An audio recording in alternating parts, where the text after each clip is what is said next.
Hola chicos, ¿cómo están? Vamos a avanzar el día de hoy el tema de lesión y muerte celular. Este tema es bastante importante en cuanto hablamos de patología porque nos va a ayudar a entender todas las enfermedades y procesos patológicos, además de cuadros clínicos que ocurren en el organismo y que lo vamos a estudiar más adelante. Para entrar un poquito más a fondo en el tema, hay que recordar qué es la patología. La patología va a estudiar las bases morfológicas y fisiopatológicas de la enfermedad. Eso lo va a estudiar en diferentes niveles. A nivel molecular, subcelular, celular, tisular y orgánico. Es decir, va de lo pequeño a lo más grande. Así es como nos vamos a enfocar ahora en la célula, que va a ser la base de todo este proceso patológico y fisiológico que ocurre en el organismo. La célula, como les decía, es la clave para entender la enfermedad. La célula es una entidad dinámica, es decir, que cumple un ciclo vital. Tenemos que estudiarla según su metabolismo, según su crecimiento, según su capacidad reproductora y también el tipo de célula que sea. Esta célula, para que esté normalmente equilibrada, tiene que estar en un proceso que se llama la homeostasis. Cuando una célula está en una correcta homeostasis, quiere decir que es una célula normal, está en condiciones normales. Pero ¿qué pasa si la célula está atravesando algún estímulo, ya sea externo o interno, que está ocasionando que la célula cambie? Es decir, la célula puede hacer dos cosas, o se adapta o muere. En este caso vamos a empezar a ver el tema de la adaptación celular. Como pueden ver en el cuadro que está en la pantalla, tenemos en la parte de arriba una célula normal, es decir, que está en una homeostasis, está totalmente equilibrada. Y esta célula, sea del tipo que sea, está expuesta a un incremento en su demanda, es decir, un estímulo externo. La célula acá va a responder con un proceso de adaptación para hacerse más fuerte, para hacerse más capaz, para poder estar enfrentando este nuevo estímulo para el que ella no fue programada. Si la célula logra adaptarse correctamente, va a generar un nuevo tipo de célula o nuevos cambios en esa célula. Si no logra adaptarse, es decir, es demasiado intenso el estímulo o es inviable por alguna situación que la vamos a ver más adelante, se va a producir un daño celular irreversible. Por consiguiente, la muerte celular, que es lo que ven en el cuadradito rosa que se ve en la pantalla. Todos los cambios que se van a producir en la célula van a estar enfocados en dos cosas: cambios morfológicos y funcionales. Como dice su nombre, morfológicos, vamos a hablar de alteraciones estructurales de la célula y por consiguiente en los tejidos y en los órganos por consiguiente, ¿no? Entonces, aquí va a haber cambio. Depende del tipo de adaptación, depende del tipo de lesión, etc. Trastornos funcionales, es decir, la célula fue creada para funcionar de una forma, pero al poder cambiar, también tiene que adaptarse en su función. Quizás la célula logra adaptarse, pueda seguir viva, pero en muchos casos no va a funcionar correctamente. ¿Ya? Lo vamos a ver más adelante. Aquí está la base de la adaptación celular. Tenemos, según los estímulos, ya sean aumentos, disminuciones o cambios totales que ocurren en la célula.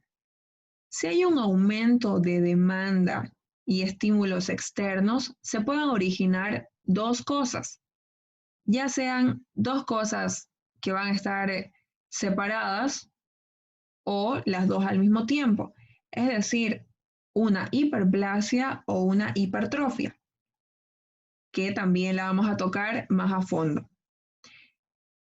Si se reduce, por el contrario, el estímulo o no hay un suficiente aporte de nutrientes y de factores de crecimiento que hacen que la célula pueda crecer, ¿no? Se va a producir una atrofia. Y cuando se sucede un cambio totalmente, un cambio diferenciado de una célula adulta a otra célula adulta que no se parecen ni en lo más mínimo, vamos a hablar de una metaplasia. Como les dije anteriormente, estos estímulos pueden ser externos o internos.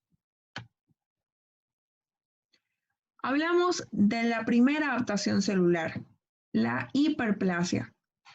La hiperplasia, como en simples palabras, es el aumento del número de células y por consiguiente el aumento del volumen del órgano o del tejido. Como pueden ver en la imagen, tenemos un endometrio, tenemos un útero. En la parte derecha pueden ver un útero que está normal, pueden ver que la cavidad uterina es bastante extensa, ¿no? Y en la parte izquierda vemos una cavidad reducida. Es decir, fíjense, el endometrio ha crecido, ha aumentado su tamaño y por consiguiente ha aumentado el número de sus células. Es decir, está en una hiperplasia.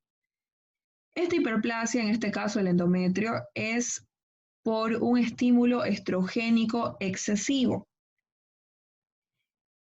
Esto sucede en órganos que tienen la capacidad de aumentar sus células, ¿ya?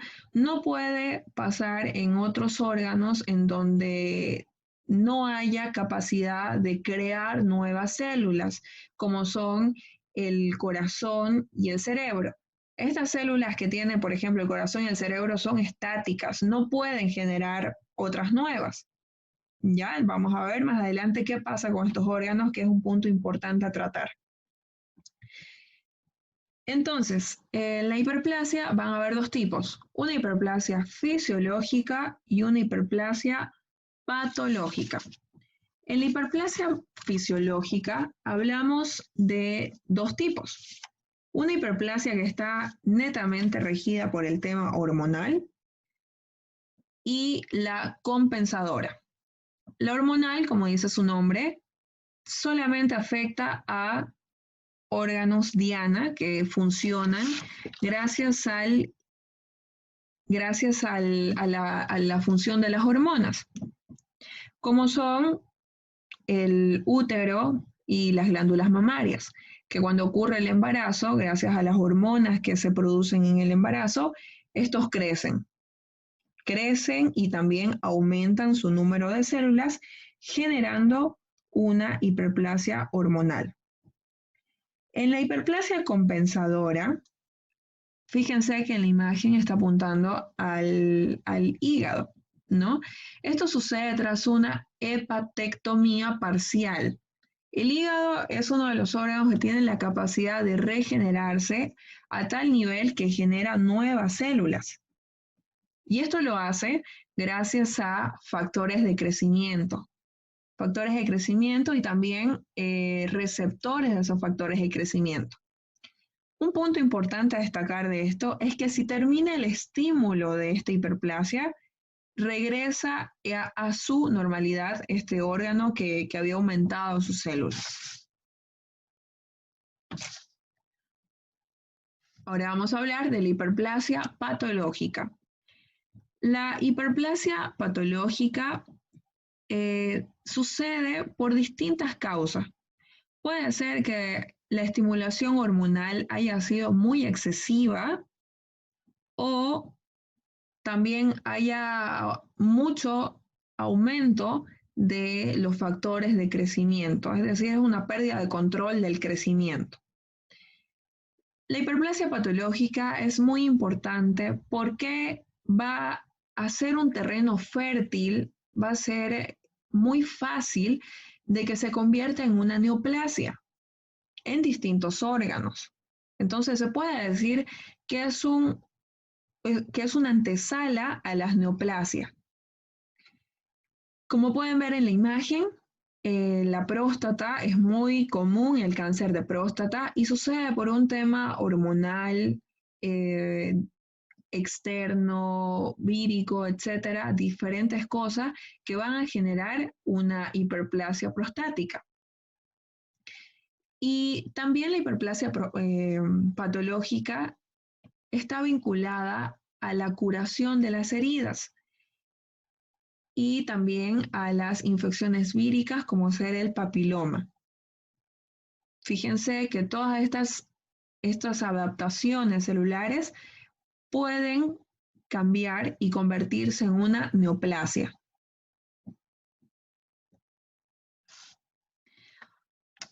La siguiente adaptación celular va a ser la hipertrofia. La hipertrofia es el aumento del tamaño de las células. Aquí no tocamos número de células, solamente el tamaño. No se generan nuevas, solo crecen las que existen. Se aumenta el tamaño de las células, por consiguiente aumenta el tamaño del órgano. Es lo que sucede en el útero, por ejemplo. Aquí en la parte izquierda tenemos un útero no grávido, es decir, un útero normal, y en la parte derecha está un útero grávido, en embarazo. Fíjense las fibras cómo aumentan su tamaño. La hipertrofia también va a ser fisiológica y patológica.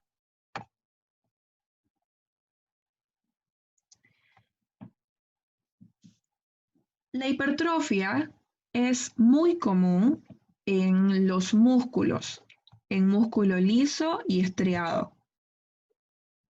Estas células musculares van a ser capaces de poder crecer y de poder disminuir también, que es la siguiente adaptación que vamos a tocar.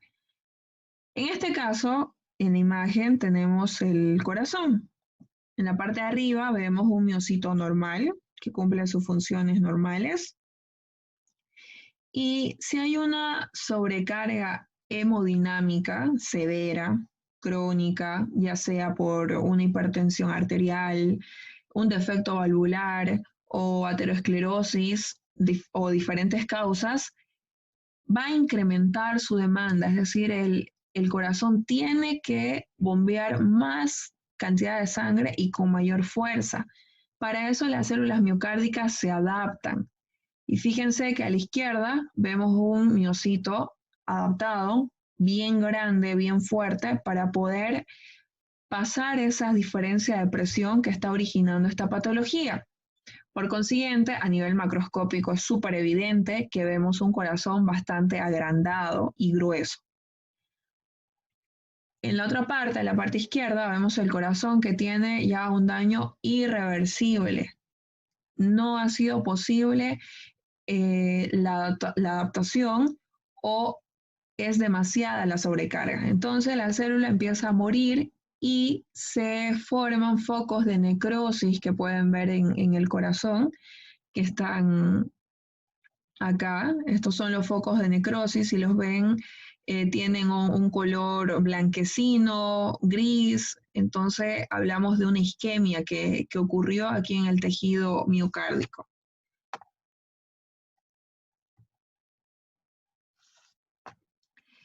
Esta imagen es clave para que se acuerden de la hipertrofia. La hipertrofia es el aumento del tamaño de las células, aumento. Y la hiperplasia es el aumento del número de las células, ¿ya? ¿Pueden ir las dos juntas? Por supuesto que pueden estar las dos juntas. De hecho, es muy común que en la hipertrofia muscular o hiperplasia muscular de músculo estriado estamos hablando, que es lo que buscan los fisiculturistas y todos cuando vamos al gimnasio, ¿no? Eh, ocurren las dos situaciones, como pueden ver en la imagen, para que no se olviden. hay un aumento del número de células y un aumento del tamaño también, ¿ya? Si termina el estímulo que está causando esto, es decir, dejan de ir al gimnasio o se lesionan, esto va a volver a su normalidad, ¿ya? Entonces es reversible. Es importante también destacar que las células, para poder aumentar su tamaño o su número, tienen que sintetizar más proteínas y más filamentos para poder alcanzar un equilibrio. Ya el organismo tiene que estar siempre en un equilibrio entre su demanda y la capacidad funcional. Bueno, la atrofia. La atrofia es el fenómeno reverso, es lo contrario que sucede en la hipertrofia. En la atrofia vemos que hay una disminución del tamaño de la célula por una pérdida de sustancia celular. Disminuye el tamaño de célula, así de simple. Esto puede ser por diferentes causas. Puede ser porque le falta, por una reducción de nutrientes, puede ser por que no hay un estímulo externo que esté produciendo la función del músculo, de las células, o alguna enfermedad que está causando que este órgano no funcione de tal forma. Hay que destacar que estas células no están muertas, sino que tienen una función menor. La atrofia puede ser de dos tipos también, puede ser fisiológica o patológica. La fisiológica se da en el organismo de forma normal, como pueden ver la primera imagen. En la primera imagen vemos el órgano del timo que está presente en la infancia, donde cumple un papel fundamental en la producción de los linfocitos. Y ya cuando llegamos a la adolescencia, este órgano se va atrofiando a tal punto de reemplazarse completamente por tejido celular subcutáneo, ¿ya? Y se atrofia totalmente porque ya no cumple una función. Y abajo podemos ver una atrofia patológica. Acá pueden ver que el cerebro tiene claramente, macroscópicamente, un aumento en la separación de los surcos, de las circunvoluciones. Entonces vemos que hay menor masa cerebral, por lo tanto está atrofiado.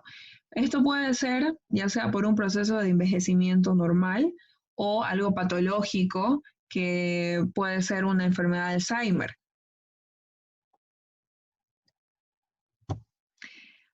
La atrofia patológica es muy importante de estudiarla y sucede por varias causas. La primera causa que vamos a hablar es la carga de trabajo disminuida. Si hablamos de trabajo, hablamos de uso. Como pueden ver en la imagen, para que no se olviden, esto sucede generalmente en los miembros, miembro superior, miembro inferior, cuando tiene alguna lesión y hay que enyesar. Cuando se enyesa ese miembro, va a estar en total reposo, no va a tener movimiento alguno.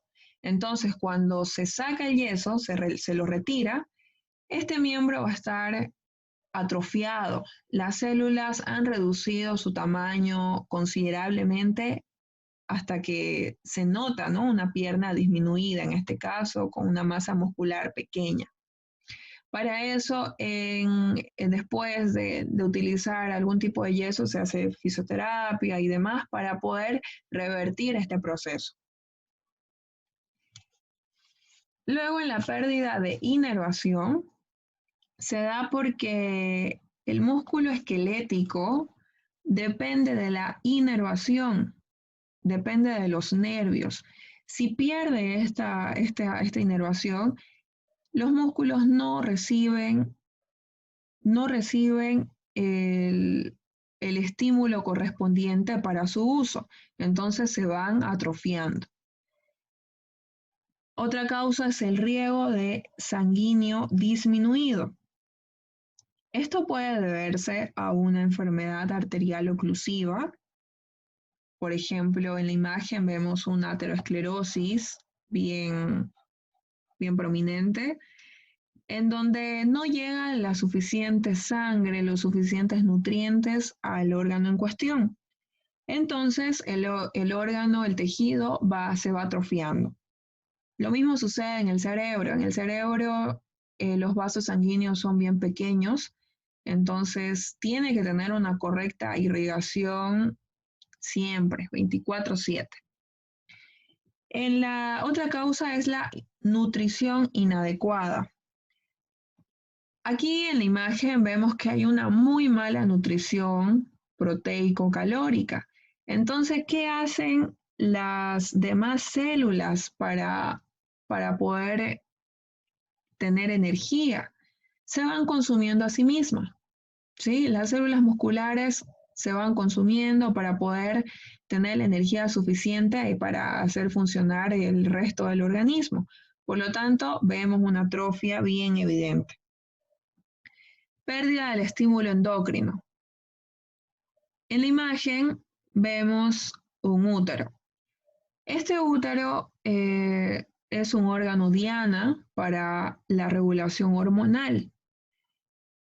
En el ciclo menstrual tenemos estrógenos y progesterona que están rigiendo a lo largo de la vida menstrual de la mujer.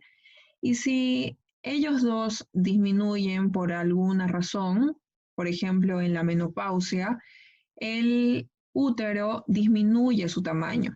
Disminuye su tamaño, por lo tanto, su función que también tenía. Envejecimiento es otra causa también importante, también llamada atrofia senil. La atrofia senil va con la pérdida de células, ¿ya? No solamente que disminuyen su tamaño, sino que también van muriendo. Y esto sucede, de nuevo les repito, en órganos que no tienen la capacidad para poder reproducirse, para poder crear nuevas células. O sea, estamos hablando del corazón y del cerebro. Entonces, por ende, una persona que va envejeciendo va perdiendo sus funciones, un poco de sus funciones cerebrales y cardíacas. Presión, otra causa bien importante, ya que, como vemos en la imagen, tenemos un tumor. Este tumor está presionando, vale la redundancia, los tejidos circundantes, ¿ya? Por lo tanto, ocupa un espacio que no debería, que deberían estar ocupando las demás células. ¿Qué van a hacer las células de alrededor? Se van atrofiando, se van muriendo y van disminuyendo su tamaño. Metaplasia. La metaplasia, como les dije anteriormente, es un cambio total, irreversible. Es decir, una célula cambia y no puede volver a su origen como las anteriores células, ¿ya? Porque se sustituye un tejido adulto a otro tipo celular adulto. Esto sucede en células que son bien sensibles al cambio, que tienen que tener un pH establecido, un sistema establecido, entonces cualquier cambio va a hacer que esto genere una metaplasia. Aquí tenemos ejemplos bien importantes en cuanto a la metaplasia. Fíjense que en la primera imagen hablamos de una metaplasia columnar escamosa. Esto sucede en pacientes fumadores crónicos, ¿ya? Estos pacientes al fumar entra todas las toxinas, ¿no? Todas las sustancias tóxicas que tiene el cigarrillo por el árbol bronquial y las células del sistema respiratorio van, van cambiando para poder adaptarse a este nuevo ambiente, que es adverso, ¿no? Que no es normal. Entonces van a cambiar. Cambian de epitelio, es decir, cambian su epitelio normal, que es el cilíndrico del aparato respiratorio, a un epitelio escamoso, capaz de soportar todas esas toxinas, agresiones que están viniendo del exterior. Metaplasia del tejido conjuntivo. ¿Ven aquí esta masa? Esta masa es causada por, ya sea por una fractura que hubo acá en un hueso largo, y esta masa puede ser hueso, cartílago, tejido adiposo, que se produce después de la fractura. Es decir, se está formando una nueva cantidad de células distintas a las que hay acá. El esófago de Barrett. En el esófago de Barrett también va a pasar algo similar a lo que sucede aquí en la metaplasia columnar escamosa de los fumadores. Esto sucede por un estímulo bien fuerte, que es el pH ácido del estómago, que va a causar por distintas patologías un reflujo, es decir, el pH ácido del estómago vuelve, retorna. Entonces, el esófago no está capacitado para soportar ese pH, por lo tanto, cambia, ¿ya? Fíjense, acá tenemos la mucosa normal y aquí está la mucosa afectada, que es la metaplasia. Entonces va a cambiar de un epitelio escamoso que tiene el esófago a el epitelio cilíndrico que está presente en el aparato digestivo. Entonces, estas células ya van a ser capaces de resistir ese pH ácido. Fíjense que todas estas cosas que estamos hablando pueden causar una neoplasia. Acá vemos claramente un carcinoma de células escamosas, consiguiente a una neoplasia, a una metaplasia, perdón. Y también acá el esófago de Barrett es un potencial elemento para que se ocasione una neoplasia, un tumor, etc. Esta enfermedad aquí de la metaplasia del tejido conjuntivo se llama miositis osificante, que es donde va cambiando, como les dije, las células circundantes después de una fractura. Se pueden formar hueso, cartílago, tejido adiposo, consiguiente de la lesión, ¿no? Mecanismos de la metaplasia. ¿Por qué ocurre esto? Hay muchos estudios que dicen que hay una reprogramación de la célula madre. Es decir, si la célula madre reprograma que se empieza a reproducir otro tipo nuevo de células, ya sea diferentes, ¿no? Por diferentes estímulos, como hemos visto, van a originar nuevas células totalmente distintas, ¿ya? Cambia desde la matriz, cambia su función, cambia todo. Pero en muchos casos también no se sabe por qué ocurre. Se atribuye a los factores de crecimiento y de diferenciación, que algo está ahí ocasionando que cambie esto. Pero en sí son teorías, ¿no? Ahora vamos a hablar de la lesión celular. La lesión celular viene antes y después de la adaptación celular. Es decir, esta célula sufrió una lesión, se adapta, ¿ya? Si se logra adaptar y no muere, va a producir una hipertrofia, hiperplasia, metaplasia, atrofia, etcétera, pero no muere, cambia. Ahora, si es que no es suficiente esa adaptabilidad que ella realizó o es demasiado intenso el estímulo, hay una lesión celular. Y esta lesión celular va a ser desencadenada en dos cosas. Ocurre una necrosis o ocurre una apoptosis. Ambas son muerte celular. Vamos a ver en qué se diferencian. Como les dije, las células ya no son capaces de adaptarse en una lesión celular. Entonces, progresa. La lesión celular, según su capacidad de adaptabilidad, va a ser reversible o irreversible. Van a alterarse diferentes estructuras en las células, muchas estructuras.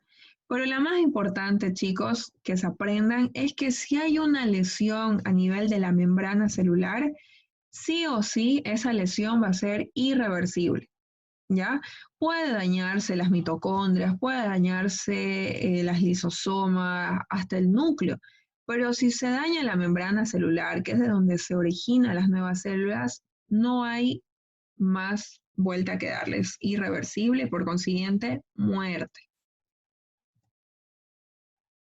Bien, ahora vamos a hablar qué ocasiona la lesión celular. Esto es bien importante de tocarlo. La primera causa que vamos a ver es la privación de oxígeno, ¿ya? La privación de oxígeno, entonces estamos hablando de una hipoxia o una isquemia.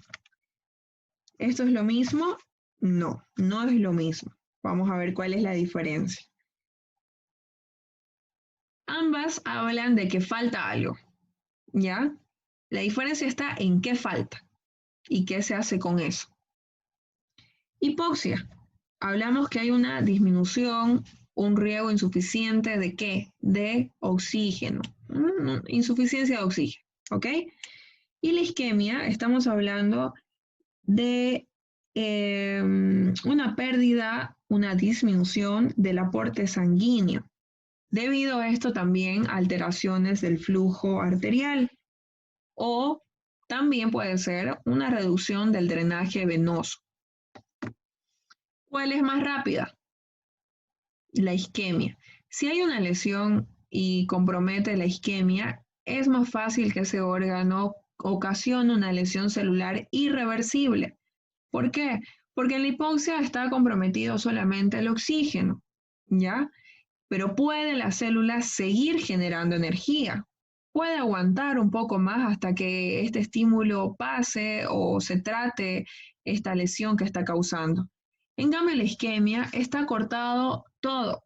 No llega oxígeno, no llega nutriente, entonces por consiguiente no se puede generar energía para poder seguir viviendo, para poder seguir viva esa célula. ¿Ya? Entonces es más rápida su evolución. Agentes físicos. Agentes físicos hablamos de todo tipo de estímulos externos, lo vemos más adelante. Agentes químicos también, hablamos de fármacos y tóxicos, por ejemplo. Agentes infecciosos, todo tipo de microorganismos que ocasionan un daño a nuestras células, a nuestro organismo. Reacciones inmunes, aquí ya estamos hablando de cosas que suceden dentro de nosotros, ¿ya? Lo vemos más adelante también. Alteraciones genéticas, programación ya inadecuada que viene en el ADN. Alteración de nutrientes, ya sea por un exceso o por una disminución. También lo vemos más adelante. Bien, como les decía anteriormente, la privación de oxígeno e hipoxia o una isquemia va a alterar en la célula netamente la respiración aeróbica oxidativa. ¿Ya? Esa es la diana que tiene esta causa. Agente físico. Hablamos de heridas cortopunzantes, por calor, por frío, por una radiación, electrocución, etcétera. Ya hay un daño que se ocasiona en los tejidos y por consiguiente a nivel celular también las células están dañadas. Agentes químicos. Los agentes químicos no solamente hablamos de fármacos y toxinas como venenos, drogas, alcohol, cosas dañinas, ¿no? Para el organismo.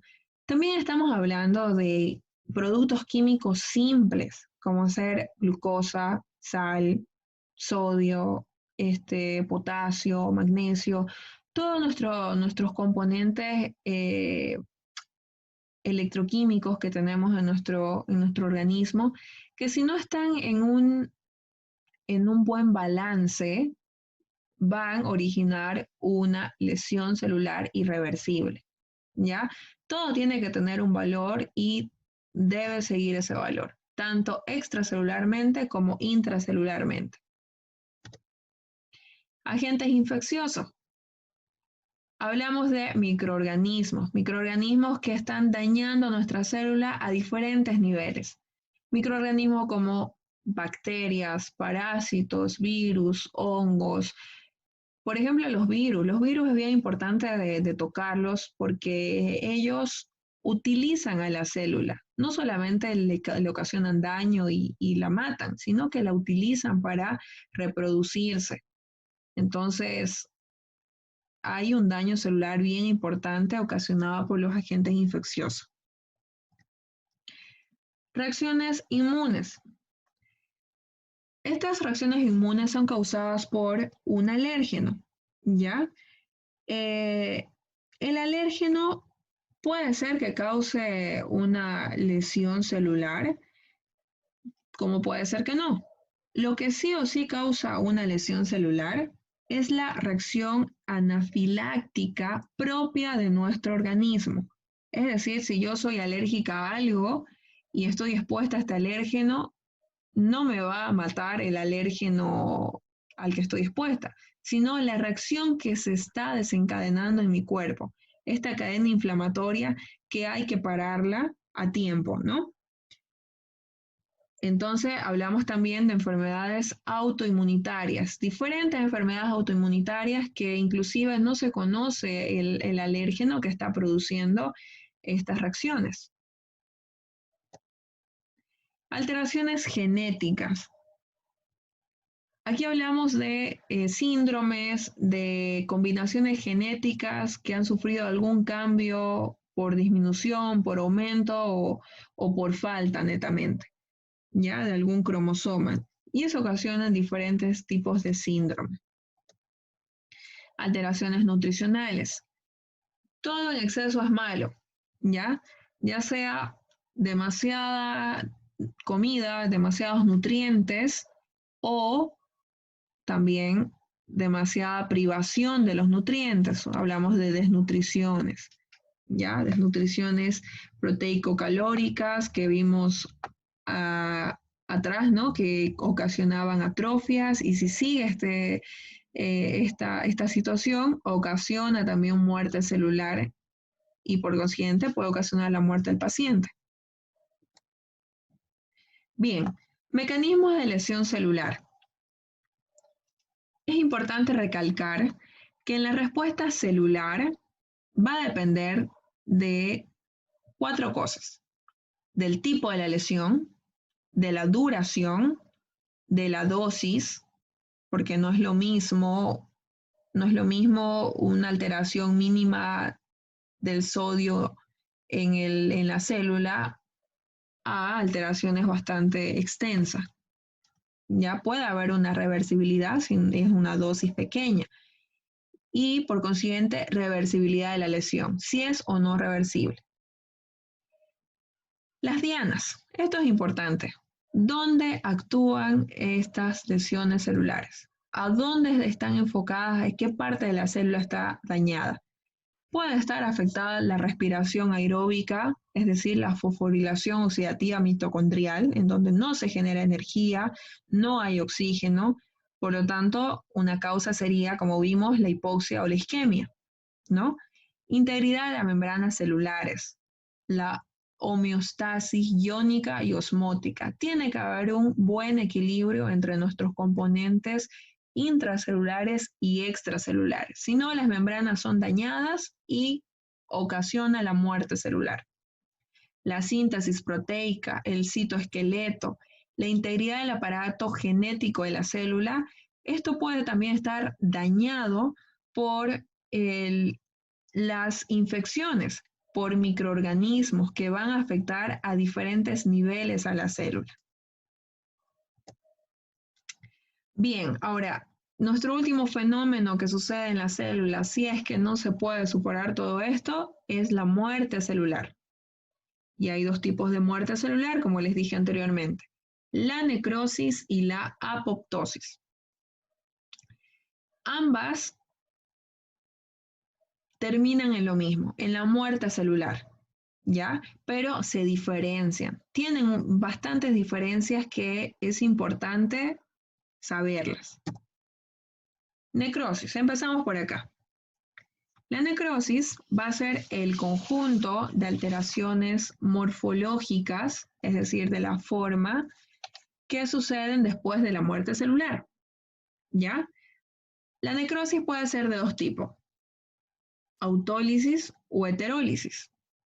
Es decir, autólisis es automática, o sea, ella misma se empieza a digerir, ¿ya? Se produce su destrucción celular. En cambio, la heterólisis lo hacen las células vecinas por la inflamación que están causando, ¿no? Y por la muerte.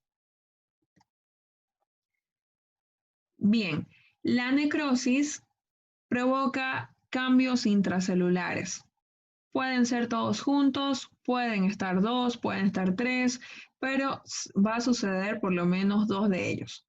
Pignosis, condensación del núcleo, cariolisis, dilución de la cromatina, cromatolisis de los cromosomas y carriorexis, fragmentación de la cromatina. Son términos bien importantes de saberlos.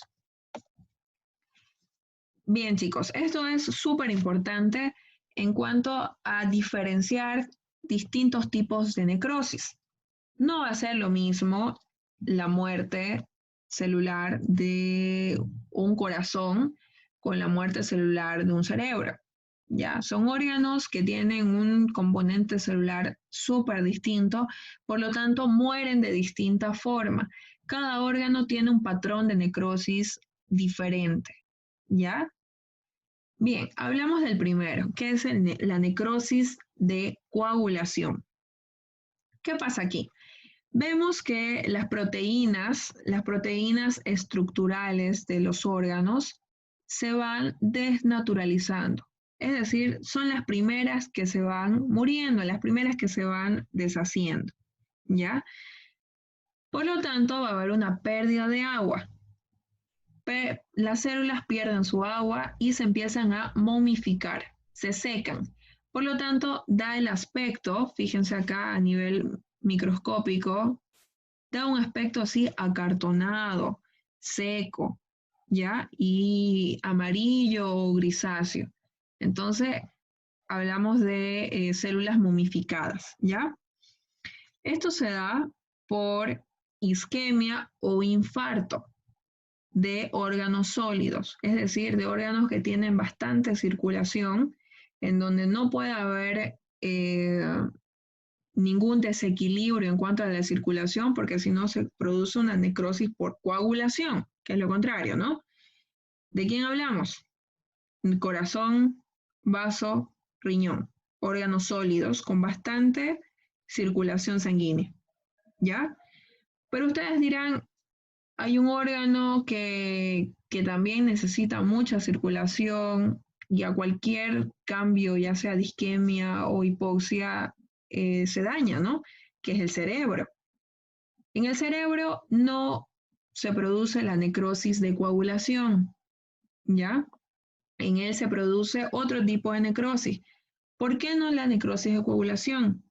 Porque él tiene mucha cantidad de lípidos, ya tiene los lípidos de la mielina que no van a dejar que estas células pierdan tanta agua como lo hacen las de acá, las de los órganos sólidos, ¿ya? Y en esta necrosis es muy frecuente la coagulación, perdón, la calcificación.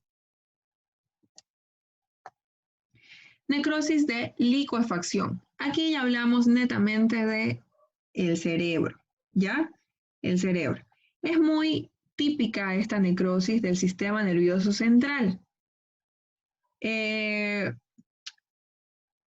Se va a formar masas líquidas o semilíquidas, ¿ya? Es como, por eso se llama licuefacción, es como un licuado que sucede en el tejido. Se va a dar también por una infección bacteriana, focal o fúngica, y por consiguiente va a originar abscesos y flemones que se ven acá, como pueden ver. ¿Ya? Y se va haciendo una masa bien viscosa.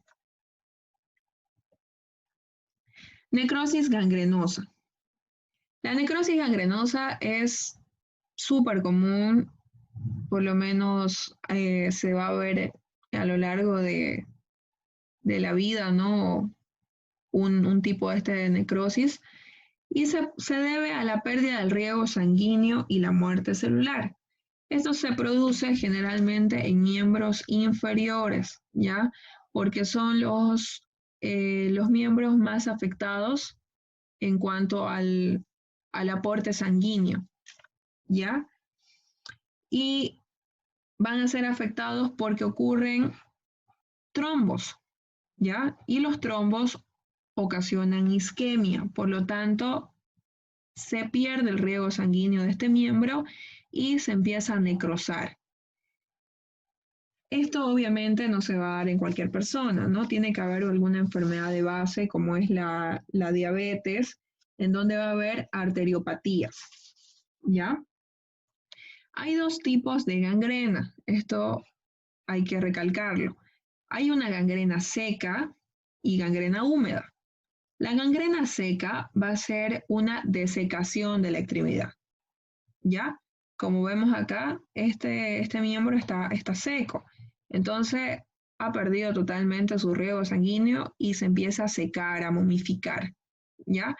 La gangrena húmeda sucede lo mismo, es el mismo proceso, solamente que se sobreinfecta, ¿ya?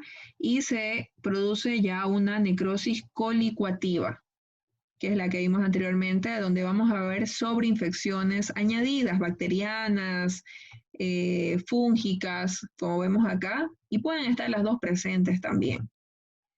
Ahora, la gangrena gaseosa, que muchos quizás han escuchado, es el mismo proceso, solamente varía la etiología, que va a ser por gérmenes anaerobios, ¿ya? Que van a producir toxinas que fermentan los azúcares provenientes de acá del tejido circundante, dando lugar a bullas de gas, por lo tanto, por eso se llama gaseosa. Entonces uno lo aprieta y se escuchan las bullas de gas, se sienten, ¿no? Que hay contenido gaseoso adentro. Necrosis gaseosa, ¿ya? La gaseosa va a ser muy típica en la tuberculosis. Se forman focos, ¿ya? Como ven acá, focos necróticos de células que están coaguladas y están fragmentadas acá y tienen un reborde inflamatorio que se llama reacción granulomatosa.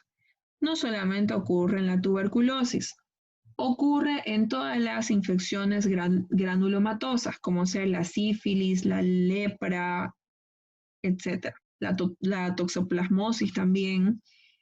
¿Por qué se llama gaseosa? Porque viene del nombre de queso fundido, ¿ya? Y es frecuente también la calcificación. Se deposita calcio en estos focos necróticos. Necrosis enzimática. Acá hablamos de áreas focales de destrucción grasa. Ocurre netamente en el páncreas, ¿ya? Luego de una lesión pancreática, en donde los ácidos o alcalis fuertes del páncreas exócrino van a estar dañando al páncreas o tejidos circundantes. Bien, Hablamos también, para recalcar, de otros tipos de necrosis que están incluidas en estas necrosis anteriores, pero en otros libros lo ponen aparte, que son la necrosis grasa de origen traumático. Ahí netamente hablamos de huesos largos en donde ocurre una fractura y se ocasionan trombos que van a ocluir el riego sanguíneo. Entonces, por eso dice de origen grasa y de origen traumático, ¿ya? Y se produce una necrosis, por consiguiente gangrenosa o, o por licuefacción, etc. Y la necrosis fibrinoide que va a estar regida por depósitos de fibrina. Esa es la única diferencia. Apoptosis. La apoptosis ya hablamos de una muerte celular programada. Es un suicidio celular en donde es necesario porque la célula no ha podido pasar esa reacción, esa lesión celular que tuvo, entonces ella misma se programa para poder morir. Fíjense, chicos, que esto es bien importante, los genes reguladores de la apoptosis. Este cuadro está en el libro de Pardo. Aquí quiero hacer especial énfasis en, bueno, antes de eso tenemos genes, ¿no? Genes que aceleran el proceso de apoptosis y otros que lo suprimen. Quiero hacer especial énfasis en este gen, en el P53. Es un gen supresor que va a dar origen a la hormona P53 supresora, ¿ya? Este gen es bien importante porque en los estudios recientes se ha visto que acelera el proceso de neoplasias, ¿ya? Por lo tanto, en muchas neoplasias se ha visto que este gen está alterado y se están haciendo estudios para poder regular este gen, que en realidad debiera actuar de distinta forma. Bueno, en la apoptosis, sucede distintas cosas, a diferencia de la necrosis. La membrana plasmática está intacta, ¿ya? Hay fagocitosis, es decir, aquí actúan las células blancas, en cambio la necrosis no. Por eso se sobreinfectan y ocasionan daño al tejido circundante. Y la célula muerta se elimina rápidamente y no hay una reacción inflamatoria, ¿ya? Es decir, está totalmente regido. Es un proceso fisiológico más del cuerpo. Lo que vemos acá a continuación son las características morfológicas que tiene la apoptosis. ¿Qué va a ocurrir a nivel celular? Ocurre un encogimiento celular, primero. Se condensa la cromatina de la célula, como pueden ver acá. Ahí se fragmenta, se forman las protrusiones y cuerpos apoptóticos. Y hay fagocitosis de los macrófagos, de todos estos fragmentos que se generaron. Lo vemos más adelante. Aquí, por ejemplo, tenemos la diferencia entre una necrosis y una apoptosis a nivel morfológico, ¿ya? Vemos que en la necrosis la célula se inflama, ¿ya? Ocurre un proceso inflamatorio. Entonces, en vez de estar aquí normal, como pueden verla, se inflama y se hincha, ¿no? En cambio, acá en la apoptosis se va arrugando, se va encogiendo, como ella misma se va autofagocitando. Y en la necrosis ocurre una ruptura de las membranas. Fíjense acá, se rompen todas las membranas, sale el citoplasma, los restos se diseminan por el tejido circundante y ocasiona una inflamación bastante extensa, ¿no? Si no se para. En cambio, en la apoptosis, al revés, no toca la membrana, ¿ya? Los cuerpos apoptóticos son fagocitados, fíjense que están siendo fagocitados por los macrófagos y no produce una reacción inflamatoria. Aquí igual tenemos diferentes características ya a nivel celular. En causa, por ejemplo, en la necrosis, sí o sí tiene que ser una injuria, alguna lesión que está causando. En cambio, en la apoptosis puede ser una lesión, como puede ser que no, como puede ser que haya sido un estímulo fisiológico, ¿ya? Y como les dije, se hincha, aquí no, se contrae, etc.